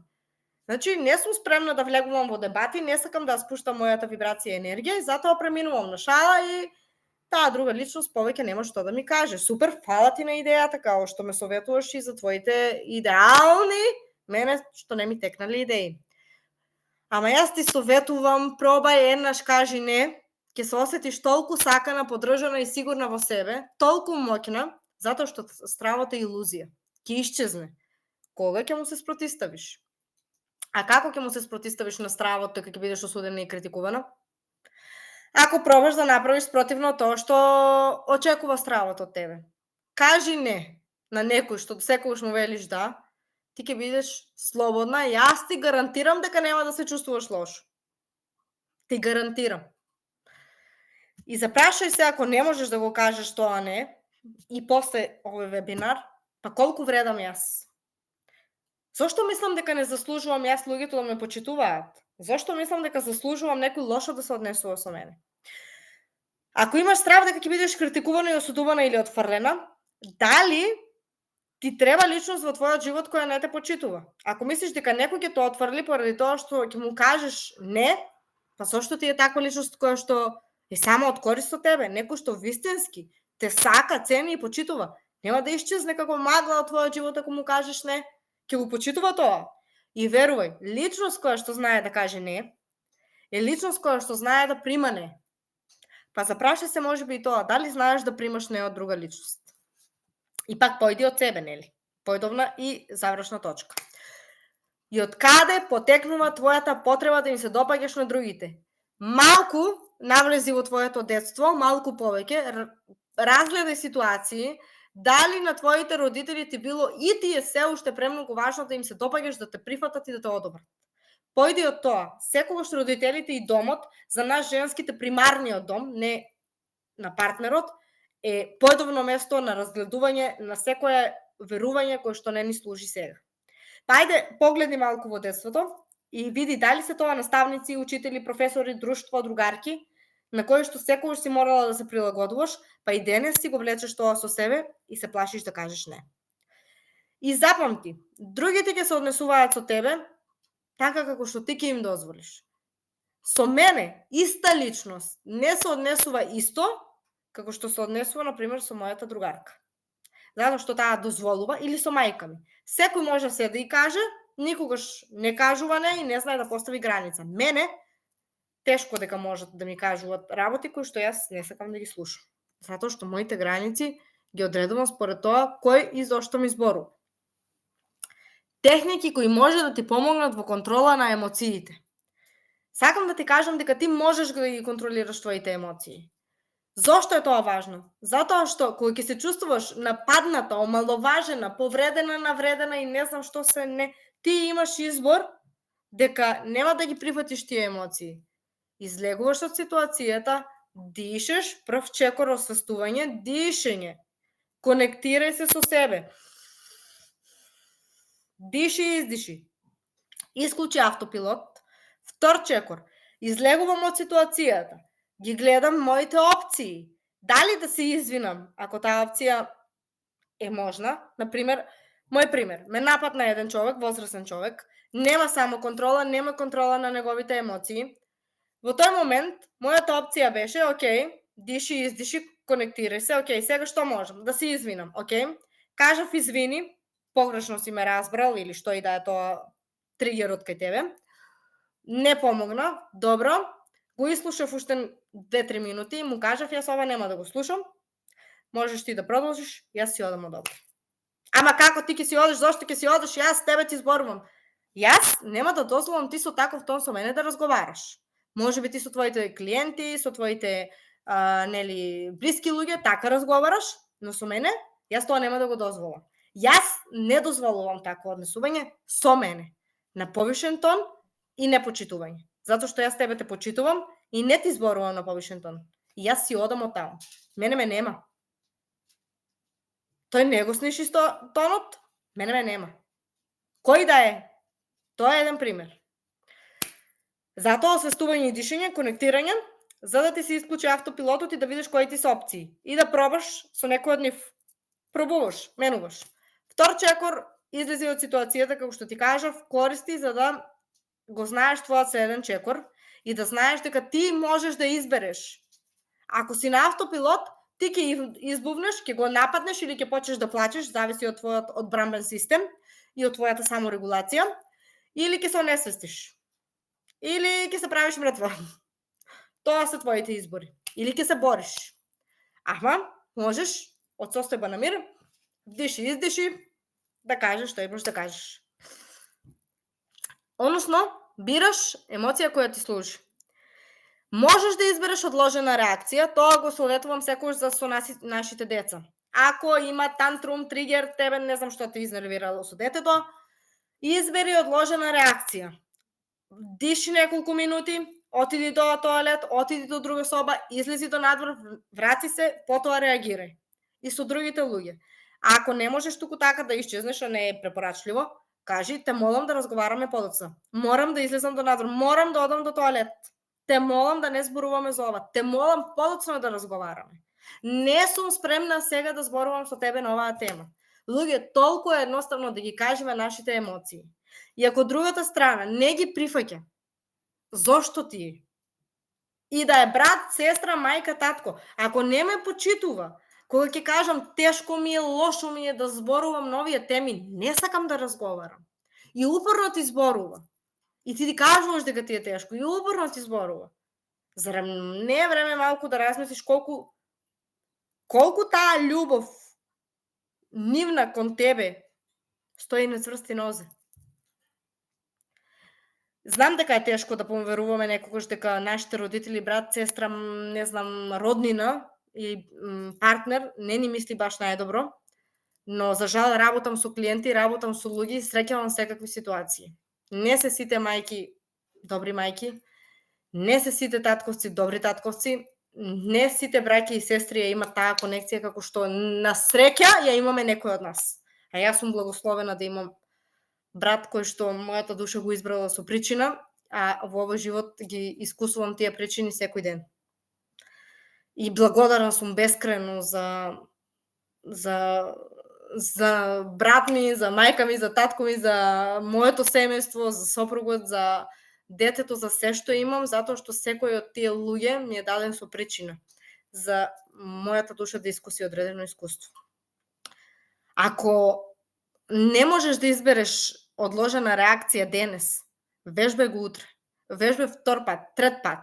Не се разочарувај ако од прва не ти тргне. Тоа е вежба. Туширање со ладна вода 30 секунди на крајот, заврши го туширањето со ладна, тоа е game changer. Нема мајка на која што и го имам кажано, а да не ми каже сега сум посмирена со децата. Не реагирам импулсивно. Зошто туширање со ладна вода? Освен сите бенефити за срце, мозок и се друго, му кажувам на мозокот дека јас имам контрола врз него. Ако јас сега застанам во тушкабината и почнам да размислувам дека треба да се туширам со ладна вода, па нема да се истуширам. 100% нема. Мозокот ќе ми најде 300 причини да ме саботира. Ама ако јас влезам и го пуштам тушот и почнам да се туширам, не мислам. Само сум во сегашен момент, дишам. Вдиши, издиши, го подготвувам телото со дишење и се туширам, излегувам и толку, крај на приказната. Мозокот те самосаботира, мислите те самосаботираат. Медитација, неизбежно, пробај 5 минути секој ден, една недела. Ако немаш резултати, а не е можно да немаш, пиши ми. Заклучок од овој вебинар. Ако нема консеквенца на твојата одлука или последица, што би одлучила, како би реагирала, дали ќе кажеш да или не? Ако не се плашиш дека шефот ќе ти избрака од работа. Што ќе одлучиш? Ако не се плашиш дека другарката ќе те отфрли, а тоа се твоите мисли, затоа што стравот е емоција подкрепена со мисла. Не е можно да се ослободиш од мислењето на другите за тебе, и тоа е супер вест, но можно е да избереш да не го прифатиш. Можеш да избереш да се ставиш себе на право место пред да донесеш одлука. Не е тоа себичност, се додека не му правиш зло на друг со намера. Значи, ако и кажам на колешката дека нема да останам наместо неа 1 час на работа, не и правам зло, тоа си е нејзина работа. Ама јас се ставам себе на право место, а не неа. Постави намера. Ајде сега тетратката, тефтерот, таму, пенкалото и не заборавајте да се напиете винци. Значи, намера се поставува многу полесно и со флоу ако се напиеш вино. Постави намера. Намерата вибрира. Па од денес сакам со мене другите да се однесуваат со љубов и почит. Нека тоа биде твоја намера. Повтори по мене. Од денес со мене другите се однесуваат со љубов и со почит. Постави критериум. Напиши сега. Нема одложување. Сега. Јас дозволувам со мене да се разговара само со пријатен тон и смирен. Јас дозволувам со мене да се разговара само со пријатен тон и смирен. Напиши го тоа, а потоа, што нема да толерираш повеќе? Запиши сега. И немој да ми одложуваш за утре, и немој да ми одложуваш дека ќе го смислиш одговорот. Сега, пишувај веднаш. Нема да толерирам повеќе некој да разговара со мене на повишен тон. Нема да толерирам повеќе некој да ме искористува. Нема да толерирам повеќе некој да ме критикува. Нема да толерирам повеќе некој да ме осудува. Нема да толерирам повеќе некој да ме омаловажува. Нема да дозволам. И не од утре, не од први, не од после Нова година, туку од сега, усклади се со таа одлука и барај од другите да те третираат така. Не дозволувај поинаку. Со име и презиме. Јас, Габриела Богатинов, застанувам за оваа моја одлука. И толку. Излегувам од оваа просторија и ако мојот партнер почне да вика на мене, што никогаш не вика, фала му на Господ, и јас му кажувам, нема да разговарам со тебе. Ако мислиш дека досега со тебе некој се однесувал 20 години на еден начин и ти не можеш да го промениш, тоа е па можеш. Можеш и тоа денес. И ако ти секој ден од сега па натаму цврсто стоиш на твојата одлука, нема да разговараме се додека викаш, нема да разговараме се додека викаш, нема да разговараме се додека не ме почитуваш, таа личност нема друг избор, освен да го промени својот начин на разговор или да исчезне од твојот живот, што може и добро дојде да ти дојде. Па така, биди спремна да се олесниш и да се ослободиш од тоа дека некој друг мора да биде во твојот живот за ти да вредиш и дека ти треба тај некој што ти вика, што ти, не знам, те омаловажува или повредува или што и да ти прави. Не ти треба. Ти прекини врската со него, односно твојата емотивна врска. Твоите стравови и се оние емоции кои што си ги закачила за тој некој кој не те заслужува, не те почитува, и ослободи се од тоа. Па јас сум спремна и да решиш да си замениш од мојот живот, да замениш. Ама нема да дозволам да викаш на мене.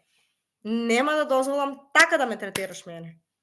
И сакам овој заклучок да си го имате и според него да понатаму во животот одите.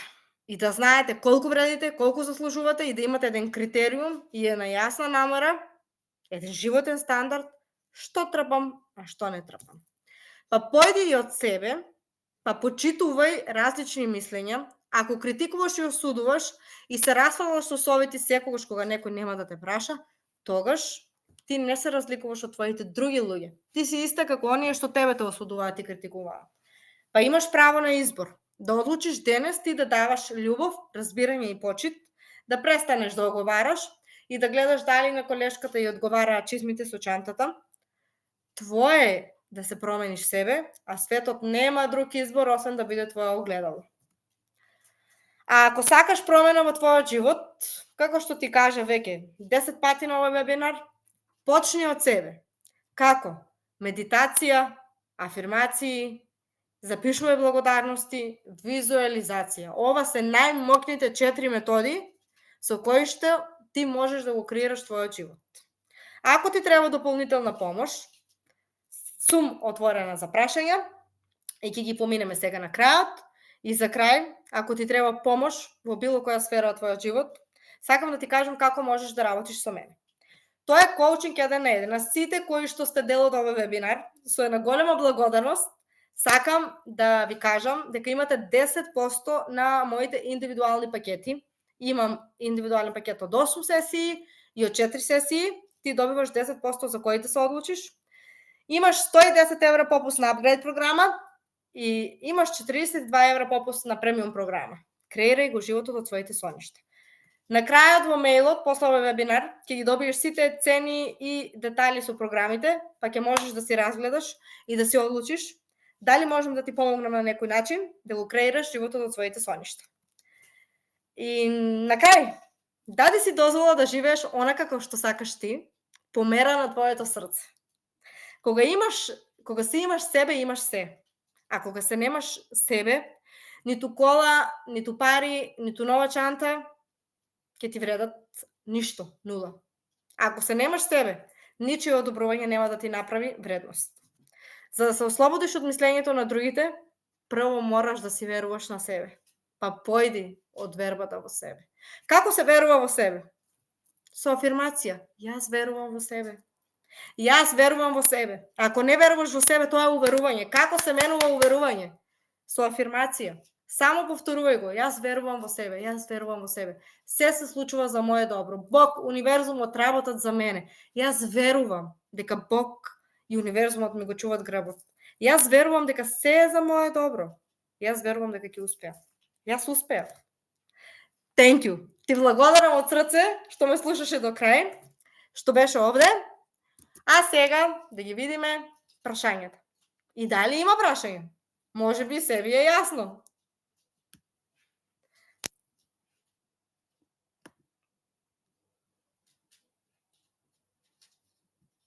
Јас имам проблем со ставање на граници во сите сфери. Друго, имаме благодарам Габи на прекрасниот вебинар. Јас мора да се исклучам одам на работа со љубов. Ти благодарам што ме слушаше и до овде. Сега, во сите сфери, тие граници, ако може, личноста што го има напише на овој коментар за проблем со ставање на граници, да ми пише приватна порака.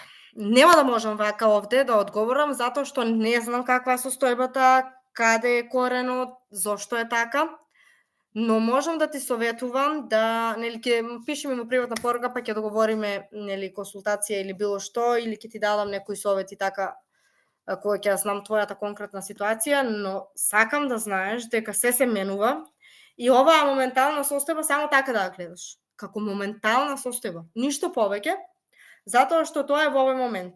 Не знам да поставам граници. Ти утре можеш да поставиш граница. Како? Со љубов и од мир. Дури и да се работи со твој родител, брат, сестра и некој што многу го сакаш партнер. Ама можеш да му кажеш, те молам, денес ти среди од дневната, очекувам да ми помогнеш. Или ако ти побара за него да завршиш некои домашни обврски, можеш да му кажеш, не, извини, денес сум изморена. Денес сакам да одморам. И тоа го правиш со љубов. Тоа не го правиш од ниво на револт, туку со љубов. И го правиш по прв пат за себе. Наместо секогаш да одговораш на потребите за другите, Овој пат избери се себе и одговори на твојата потреба. Тоа не е себичност. Себичност е кога јас се бирам себе, сега јас ќе седнам ќе медитирам, а детето ми е гладно. Тоа е себичност. Ама не е себичност ако се задоволени неговите потреби да ги задоволам и моите потреби. Детето зависи од мене. Ама ако партнерот е гладен, со мирно срце можам да седнам да измедитирам, затоа што не е дете и може сам да си земе храна. Ако мене толку итно ми е потребна медитација. Не е себичност да мајката издвои 1 час да извежба во текот на денот. И после тоа 1 час да се врати кај детето уште посрекна и поисполнета. А многу тоа го сметаат за себичност, особено вежбањето, како да правиш нешто, не знам што. Не е себичност. Јас се грижам за себе и моето здравје. Многу посебични се оние родители кои што не сакаат ниту да отидат на доктор, ниту да направат нешто за своето здравје, ниту да земат витамини, ниту некој лек, и на тој начин ти ставаат одговорност ти да се грижиш за нив, отколку оние кои што ќе земат 1 час за нив, ќе измедитира, ќе отиде на вежбање, ќе отиде на прошетка надвор во природа, или не знам, ќе отидат на викенд некаде заедно, ќе поминат време заедно, отколку оние кои што ништо не прават. Тие кои што се жртви, тие се најлоша ситуација, затоа што ти наметнуваат ти да се грижиш за нив. Родител кој што се грижи за сам себе, што ти дава слика како ти да се грижиш за себе, и другото е што јасно ти покажува, нели, дека освен што тој ти кажува како да се грижиш и ти за себе, дека не мораш да се грижиш за него, тој се грижи за него. Не ти става товар на грбот. Овде сведочам дека изманифестирав и финансии, работам на себе. Габи, тука е Мартина, што сум во премиум програма и сега сум добитник на апгрейд програмата. Супер, Мартина, баш ми е мило, но ти си веќе на премиум програма, така да ако сакаш... ти си добитник на апгрейд, супер. Супер, не ја доби истата програма на која што си свини погрешно разбрав. За поставување на граници на сите теми ќе биде малку детален одговор. Сакам да знам зошто не можеш да поставиш граници, ама изгледа не е тука девојчето кој што го постави ова прашање, па ќе те очекувам да ми пишеш ако изгледаш снимката до крај. Фала ти, Габи, ќе ти пишам приватно, да, супер. Маре, супер. Пиши ми приватно за да знам каде ти е коренот за во секоја тема да не знаеш да поставиш граници во секоја сфера. Едно е некогаш ние сме премногу врзани за родители, па на нив не смееме од страхопочит.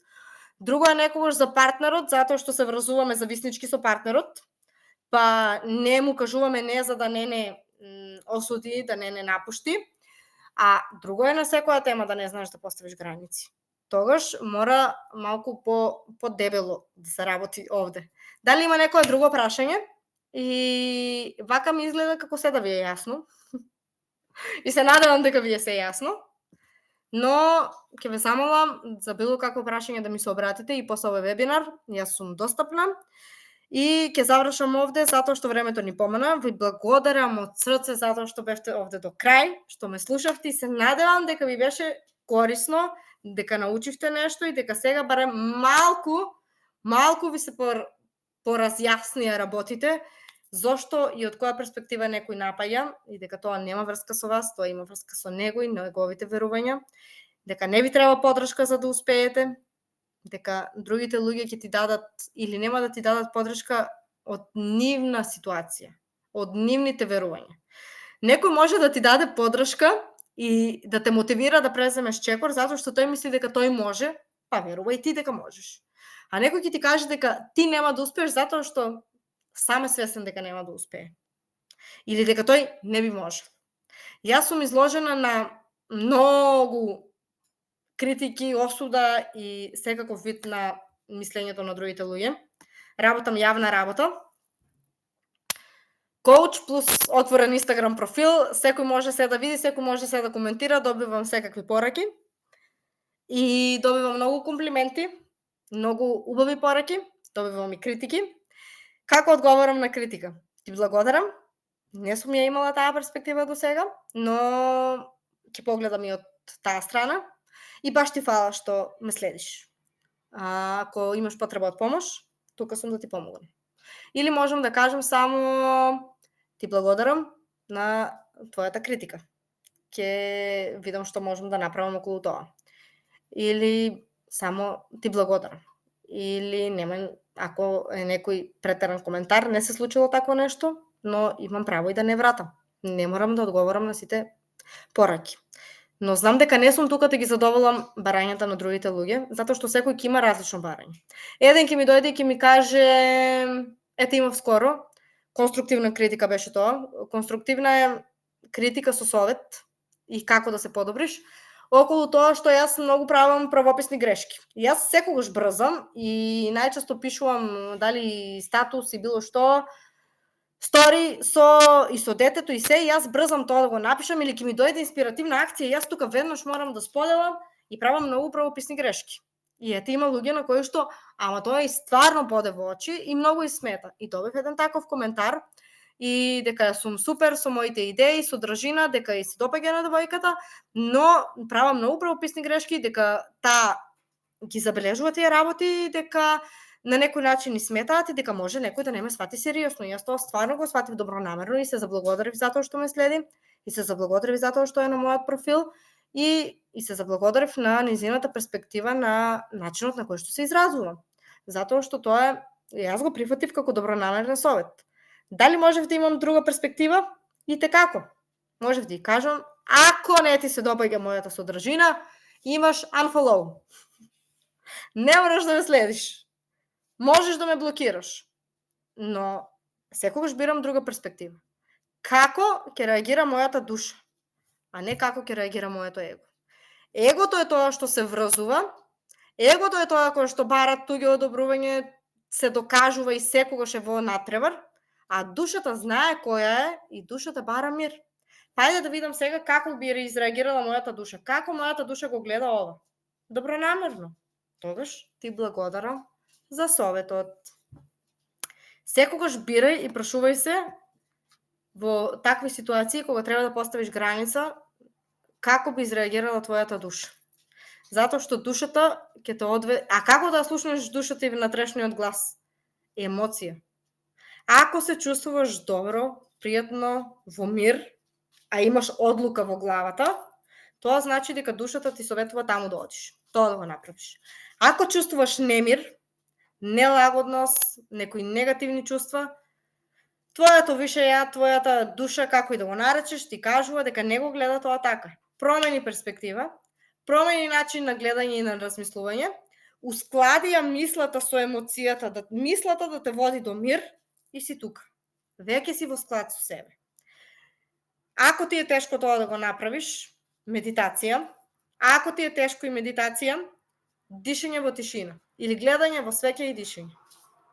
Пробувај различни техники за да се ускладиш себе, ама најверодостојно ти е следење на емоцијата. Како јас сега се чувствувам? Никој не научил на тоа да се прашуваме како се чувствуваме. Никој не прашувал како се чувствуваш, ме прашуваа како си помина на школа, како си помина на работа, како си помина таму. А не ме прашуваа како сум се чувствувала таму. И па време е да работиме на емоционална интелигенција и да работиме на нашите емоции. И секогаш кога имаш избор пред тебе, следи ги твоите емоции. Ако не знаеш какви ти се емоциите, пробај да го визуализираш целиот настан, кога би кажала не, кога би одбила некој, и пробај да почувствуваш како се чувствуваш ако му кажеш не. А потоа оди и на друго сценарио. Визуализирај како пак му кажуваш да и како пак тебе ти се емоциите, како се чувствуваш. За било која важна одлука. Прашај ја твојата душа. Се надевам дека ти беше корисен овој вебинар и дека научи нешто корисно.